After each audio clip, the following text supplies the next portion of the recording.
In 1836, French writer Alexis de Tocqueville took a journey through what we now know of as primarily the eastern half of the United States and up into Canada. He was granted permission to travel with a friend to study the prison system in the United States. 2 years later, he published the first volume of his classic work, Democracy in America, which looked at the religious, social, economic, and cultural trends of this new and emergent form of government, one that he felt would be a model for the world, though he noted it had some peculiarities and some particularities. Still, he saw within it great promise and great perils. Almost 180 years later, democracy is still the law of this land, and yet global observers note that it has not taken root in as much of the rest of the world as we would have thought. It shows signs of ill health on our shores as well. So here are some of the voices through the ages taking the temperature of our democracy here. Alexis de Tocqueville. The American Republic will endure until politicians realize they can bribe the people with their own money.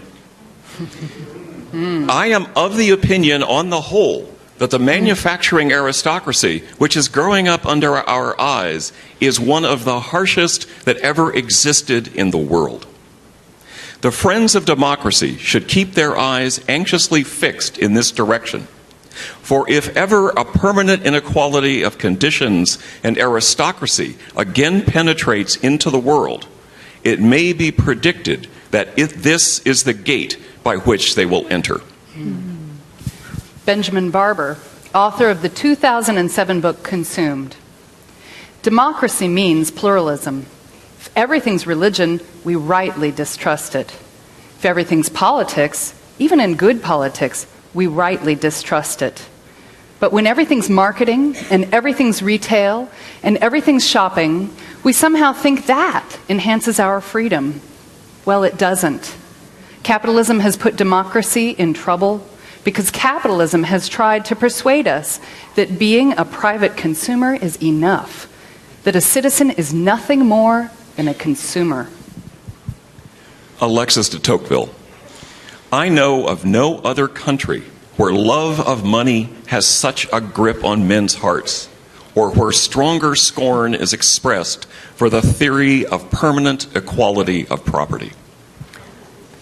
Justice Louis Brandeis. We can have a democracy in this country, or we can have great wealth concentrated in the hands of a few, but we cannot have both. Alexis de Tocqueville. If a man were wholly ignorant of himself, he would have no poetry in him, for one cannot describe what one does not conceive. If he saw himself clearly, his imagination would remain idle and would have nothing to add to the picture. But the nature of man is sufficiently revealed for him to know something of himself, and sufficiently veiled to leave much impenetrable darkness, a darkness in which he ever gropes, forever in vain, trying to understand himself. Writer and peace activist Paul K. Chappell. When people in a democracy are not educated in the art of living to strengthen their conscience, compassion, and ability to question and think critically, they can be easily manipulated by fear and propaganda. A democracy is only as wise as its citizens, and a democracy of ignorant citizens can be as dangerous as a dictatorship. De Tocqueville. Nothing is more wonderful than the art of being free, but nothing is harder to learn than how to use freedom. U.S. Senator Barbara Boxer. To win the cause that we all believe in, the spread of true democracy around the world, we need to win by example, not just with speeches, but by example, not just with military might, but by gaining the respect of the world. And the last word from Alexis de Tocqueville. I sought for the greatness and genius of America in her commodious harbors and her ample rivers, and it was not there. In her fertile fields and boundless forests, and it was not there. In her rich mines and her vast world commerce, and it was not there. In her democratic Congress and her matchless Constitution, and it was not there. Not until I went into the churches of America and heard her pulpits aflame with righteousness did I understand the secret of her genius and power. America is great because she is good. And if America ever ceases to be good, she will cease to be great. Amen. What would you show to a modern-day Alexis de Tocqueville who came to learn a little bit more about our democracy today? What would you show him? What would you tell him about? On this Memorial Day weekend, I would point out to Al, as I'm sure he would invite me to call him, that as the daughter and the granddaughter of Japanese Americans who knew the bad end of nationalism, I still have that slight twist in my gut on this week when I see the city workers putting up the flags along Contra Costa Boulevard. My aversion to nationalism reminds me that democracy's promise sounds different in the different years of experience to different people. And I have to continue to struggle with my own personal views of what it means to be of this nation and to be patriotic. Today, my patriotism is actually expressed in my Rosie the Riveter socks that my daughter gave me for Mother's Day. Carol Sue Tracy, whose van has that, will appreciate that. But on this holiday, we know that politicians of all stripes are going to ask us to remember those who died defending democracy. And so in that context, I might ask Al what he thinks they mean. What would you tell him? I might tell Al about the dinner for Polish journalism students that I had in 1989, the night that the Solidarity Party took its first election and a major step from communism was taken for that nation. We ate melon and we drank beer on my deck, and they were all so joyous because a new day of promise was dawning in their land. And then I might pull up the latest article in The Economist, which observed that the Arab Spring has sprung, that South Africa has actually failed to continue a competitive democracy. It has kept one party in power, and that Chinese communism is actually now looked to as a more promising model by many in the developing world than democracy. And I could type in a few more characters, preferably on my new phone, because last week I used my iPod to tell the story, and my son informed me that that was embarrassing because it's so old. But I would type it up,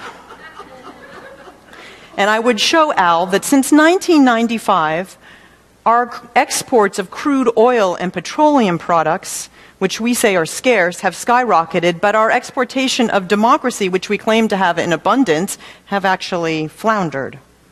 And even as our politicians bemoan the lack of the former and praise the spread of the latter, we are doing a better job exporting products and consumer values than we are exporting democratic principles.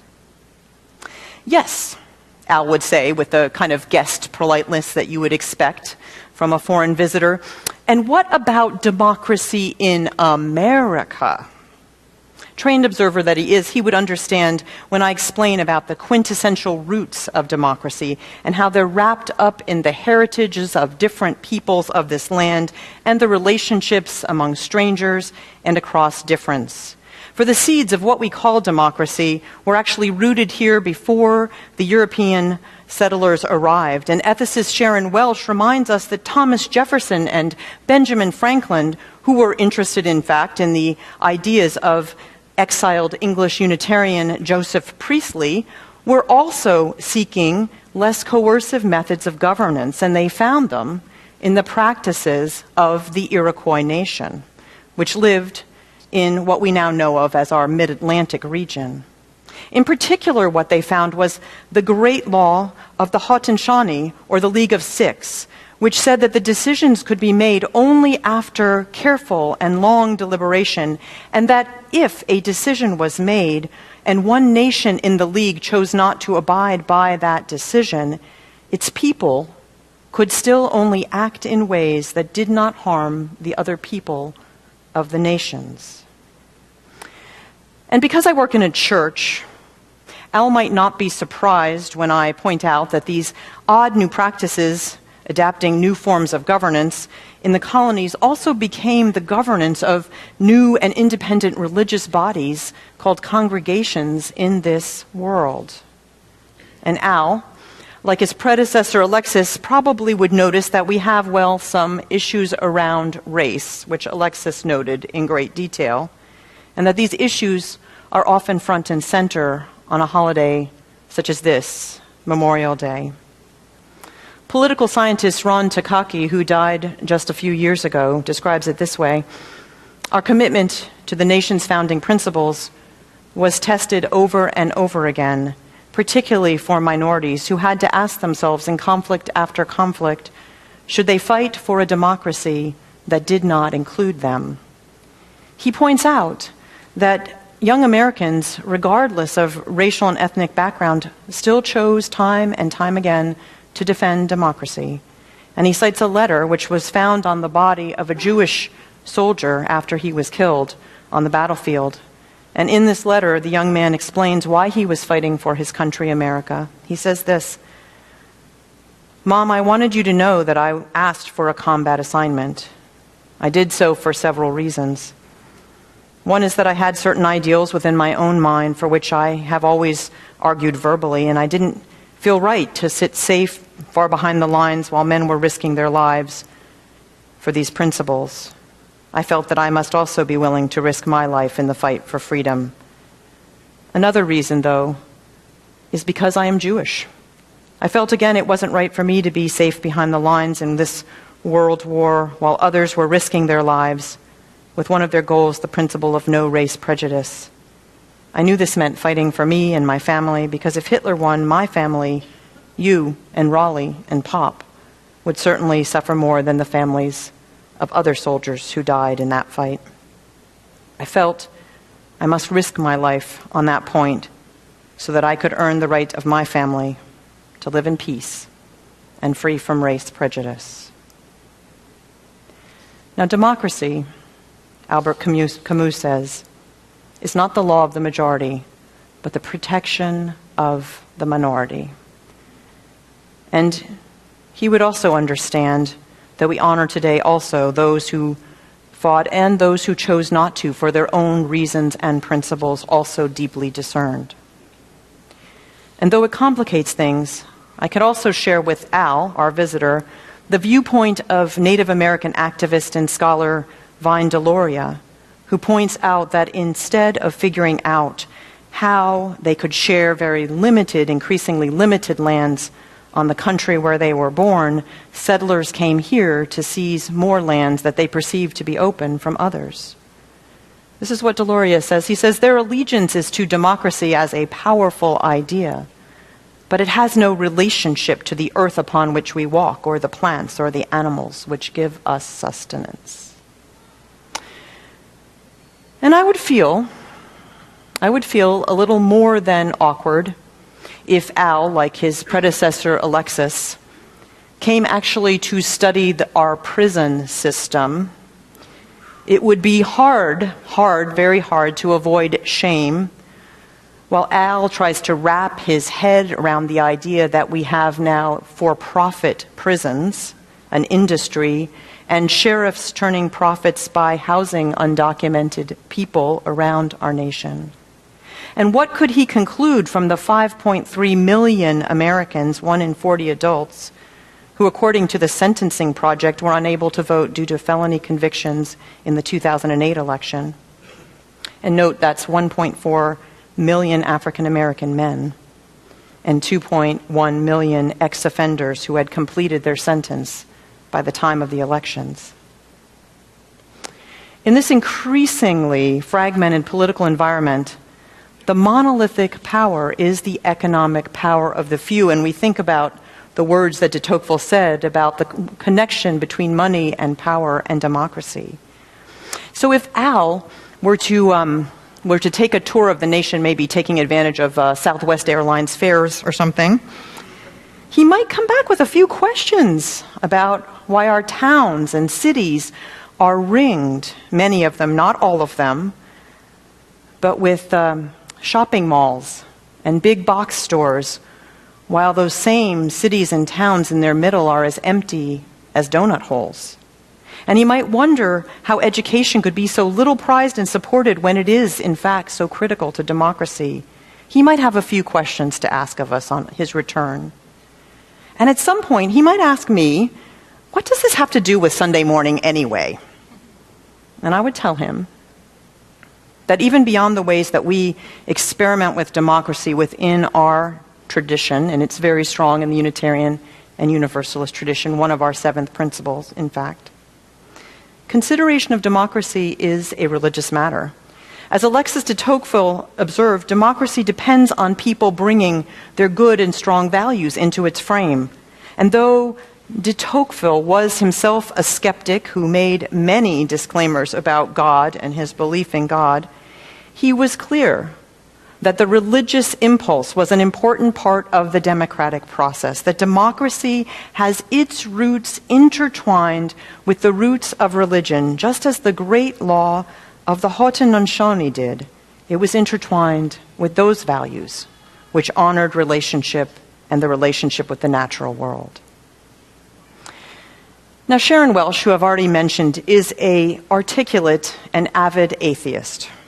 But she says, we enter into collective historic and social contract of democracy because we know that engaging in social cooperation is both ethical and spiritual, acknowledging the sacred gift of life and the joy of living in harmony and beauty is part of our religious ethic as well.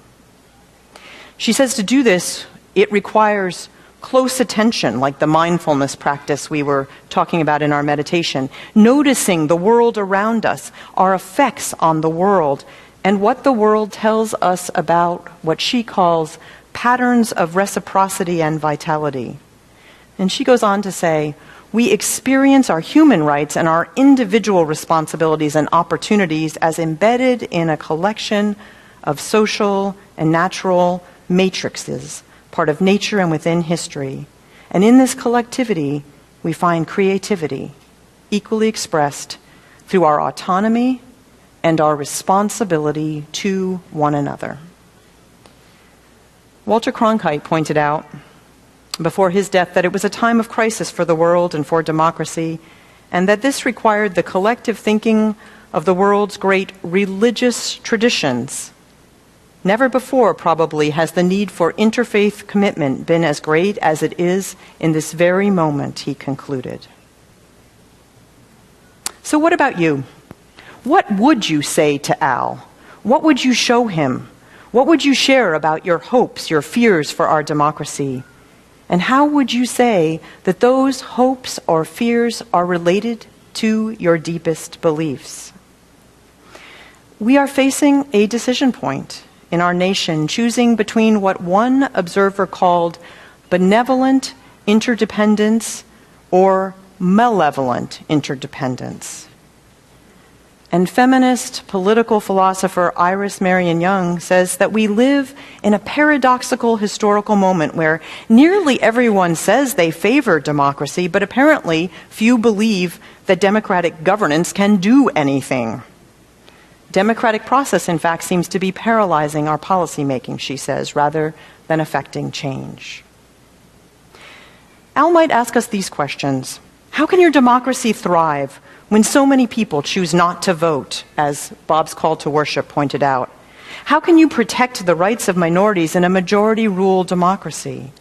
How do you as a society plan to regain the power of public action? And I would tell him that these are good questions and that there are, in fact, coalitions of organizations, more than 30 in Southern California, working through a coalition called California Calls, to look at new ways to bring new voters and non-traditional voters to our ballot boxes, to develop new sources of refinancing our education system, and to look at the way that we, through the tax code in California, not only brought individual tax relief, but also introduced huge corporate tax advantages, which are now costing us greatly. Many people are working on it, I would tell Al. Well, why does it matter, Al might say, after all of this? And what do you want people to do about it anyway? Well, first, pay attention. And then go home, as I have to do later today, and do a little research so that you can actually vote on Tuesday. Because increasingly, midterm elections are dominated only by the ideological extremes. And for those of you who have taken on those rights and responsibilities of membership that Bob talked about, come to today's forum and next week's annual meeting and inhabit the space of citizen rather than consumer. And in the largest sense, I might tell Al, we all need to be open to the fact that we are going to have to look at new ways of doing the democracy that has been on our shores for so many centuries. New ways that are respectful to honor our progress, our differences, our commonalities, and to help us overcome our stuck places. More than 180 years ago, Alexis deToqueville met his newfound knowledge of democracy with both amazement and apprehension. And I wouldn't want to put words on Al's screen for him, but I think he might write this: democracy in America is still a proposition worthy of awe and part of a heritage too precious to be ignored. Oh, and one other thing I might tell my very patient guest. Sharon Welsh says we need ceremonies of attention and gratitude if we want to tap into that new form of creativity that we so sorely need. So maybe, even for those of us resistant to flag waving and oversimplified nationalism, Memorial Day itself can actually be one of those observances. In 2000, our Congress adopted a resolution asking that at 3 p.m. on Memorial Day, people take just a moment from their shopping or their barbecuing or going to a play, as important as that is, to remember those who have died in this nation's wars. Tomorrow, we might also take that moment to remember the democracy for which they died, its strength, its fragility, and our role as its co-creators. Thanks for visiting, I would tell Al. Wish us luck.